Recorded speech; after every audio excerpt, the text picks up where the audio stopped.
यूं तो दुनिया में एक से बढ़कर एक क्रूर तानाशाह हुए हैं जिन्होंने अपने कारनामों से पूरी दुनिया को दहला दिया। मानवता के खिलाफ इन लोगों ने जितने भी अपराध किए हैं उन्हें किसी भी कीमत पर माफ नहीं किया जा सकता। लेकिन इन लोगों को इनके बुरे कर्मों की वजह से हमेशा एक नफरत का सामना करना पड़ेगा। आने वाली पीढ़ियां इन्हें सनकी और क्रूर तानाशाह के तौर पर ही याद रखेंगी। हमारी आज की कहानी बेस्ड है सोवियत तानाशाह जोसेफ स्टालिन के अंत पर, इसीलिए हमारे साथ आखिर तक जरूर बने रहिएगा। जोसेफ स्टालिन, जिसके करीब रहने वाले लोग उसे बिल्कुल भी नाराज नहीं करना चाहते थे, क्योंकि उसके नाराज होने का मतलब होता था उस व्यक्ति की शामत आ जाना। 21 दिसंबर का दिन साल 1952 सोवियत तानाशाह जोसेफ स्टालिन ने अपने जन्मदिन पर एक बर्थडे पार्टी ऑर्गेनाइज की। ये बर्थडे पार्टी उनके बिल जनाया डाचा में आयोजित की गई थी। इस बर्थडे पार्टी में सभी करीबी मेहमानों को बुलाया गया। पार्टी में पहुंचे सभी मेहमान और मेजबान ग्रामोफोन पर लोक संगीत की धुनों और गानों का मजा ले रहे थे। एक एक गाने का चयन खुद स्टालिन अपने डायरेक्शन में कर रहे थे। स्टालिन खुद अपनी जिंदगी में कभी भी अच्छी तरह से डांस नहीं कर पाए, लेकिन उन्हें दूसरों को नचाने में बड़ा मजा आता था। खास तौर से वो उन लोगों को जरूर नचाया करते थे जिन्हें डांस बिल्कुल भी नहीं आता था। ऐसा करने में उन्हें एक अलग ही आनंद आता था। इस पार्टी में दो मेहमान ऐसे भी मौजूद थे जिन्हें बिल्कुल भी मजा नहीं आ रहा था। उनमें से एक थे निकिता खुश्चेव और दूसरी थी स्टालिन की बेटी स्वेतलाना अलीलुएवा। स्वेतलाना की उम्र उस वक्त 26 साल की थी और अपने इस उम्र तक उनकी 2 शादियां हो चुकी थी और दोनों में ही उनका तलाक भी हो चुका था। दरअसल उनका नेचर कुछ ऐसा था कि वो किसी का ऑर्डर नहीं सुन सकती थी।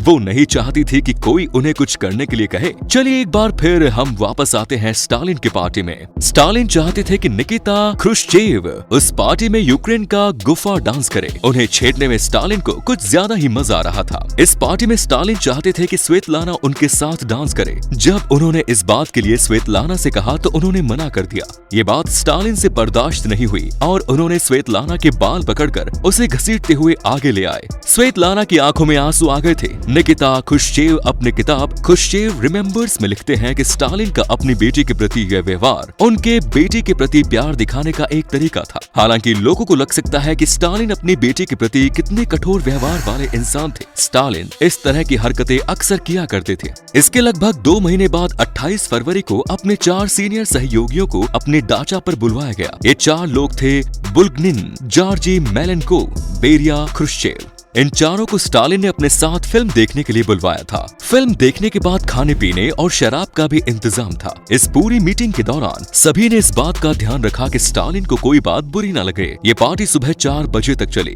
खुश्चेव अपनी किताब में आगे लिखते हैं कि स्टालिन हंसी मजाक कर रहे थे। वो उनकी पीठ में उंगलियां चुभा रहे थे और जानबूझकर यूक्रेनियन लहजे में उन्हें निकिता कहकर बुला रहे थे। स्टालिन ने अपने गार्ड से कहा था कि वो अपने कमरे में जा रहे हैं और जब तक वो किसी को बुलाए नहीं तब तक उन्हें कोई डिस्टर्ब न करे। स्टालिन के एक गार्ड पावेल गोजवाचेव ने स्टालिन की जीवनी लिखने वाले एडवर्ड रादजिंस्की को बताया कि स्टालिन ने उनसे कहा था कि उनके कमरे में तब तक कोई न आए जब तक कि वो खुद किसी को ना बुलाए। रॉबर्ट सर्विस स्टालिन की जीवनी लिखने वाले एक और लेखक हैं जिन्होंने उस समय लिखा कि 1 मार्च की सुबह स्टालिन को किसी ने नहीं उठाया। उनके कमरे के बाहर जो पहरा लगता था वो 2-2 घंटे के शिफ्ट का लगता था। एक गार्ड जो 2 घंटे पहरा देता था वो 2 घंटे बाद आराम करता था। उसके बाद फिर वो अपनी ड्यूटी पर आ जाता था। ऐसा इसलिए किया जाता था ताकि ड्यूटी देने वाला कोई भी गार्ड सुस्ती का शिकार न हो सके। स्टालिन की सुबह की शुरुआत नींबू की फांक के साथ 1 कप चाय करती थी। स्टालिन के एक बॉडीगार्ड मार्शल अलेक्जेंडर योगोरोव ने बताया कि वो सभी 1 मार्च की सुबह परेशान थे क्योंकि स्टालिन ने चाय नहीं मंगाई।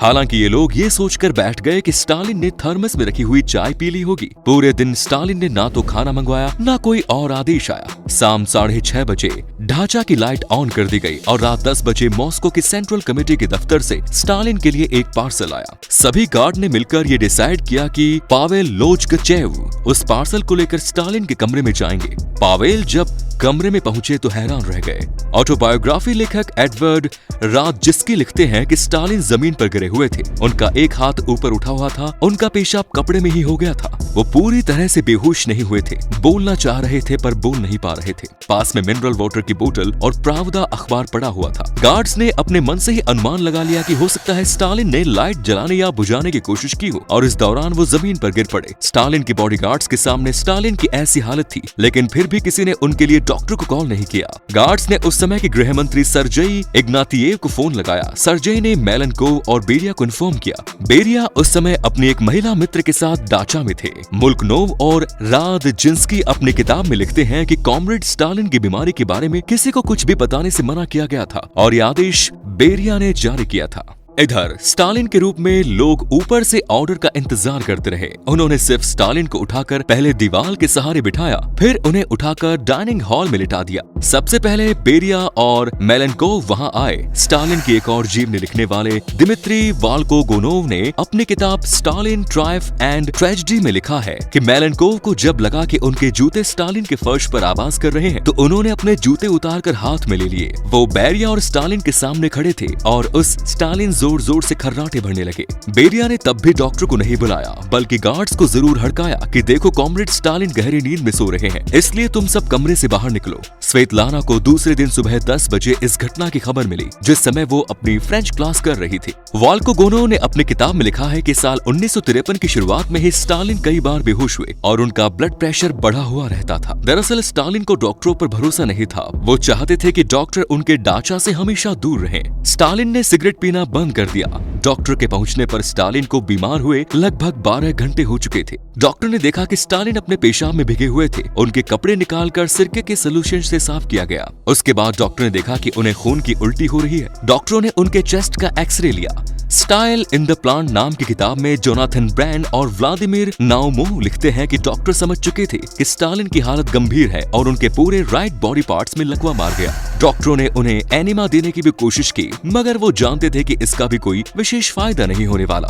आने वाले 3 दिनों तक स्टालिन इसी बेहोशी की हालत में रहे और पार्टी के 2 नेता हमेशा उनके आसपास बने रहे। ख्रुश्चेव और बुल्गनिन रात में और बेरिया और मेलेनकोव दिन के वक्त उनके साथ रहते थे। इसके बाद 3 तारीख को डॉक्टरों ने स्टालिन की हालत को देखते हुए जवाब दे दिया और कहा कि उन्हें कुछ भी हो सकता है। अगले दिन 4 तारीख को सोवियत संघ के शीर्ष नेताओं की बैठक हुई, जिसमें बुल्गनिन को छोड़कर सभी शामिल हुए, क्योंकि वो स्टालिन की देखभाल कर रहे थे।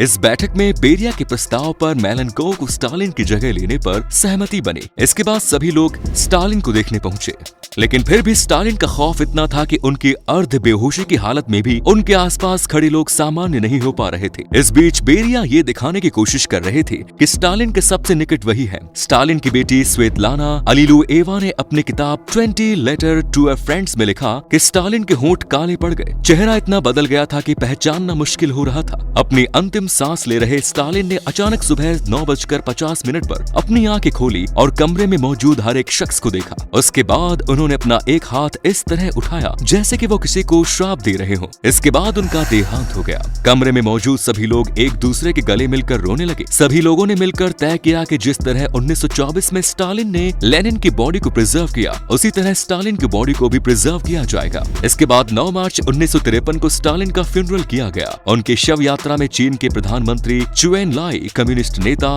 बालमेरोव लोगलेयाती और मारेस थोरेस उनकी शव यात्रा में शामिल रहे। इसके अलावा स्टालिन के पुराने कॉम्पिटिटर विंस्टन चर्चिल और हैरी ट्रूमैन, इन्होंने शोक संदेश भेजा। कम्युनिस्ट देशों के अखबारों में यह खबर प्रमुखता से छपी। उन्होंने स्टालिन के अमानवीय अत्याचारों का जिक्र करने के साथ साथ हिटलर के खिलाफ निर्णायक जंग के लिए स्टालिन की तारीफ भी की। तो दोस्तों, ये थी सोवियत संघ की तानाशाह स्टालिन के अंत की कहानी। वीडियो आपको कैसा लगा कमेंट बॉक्स में जरूर बताइए। मिलते हैं नेक्स्ट वीडियो में। जय हिंद, जय भारत, वंदे मातरम।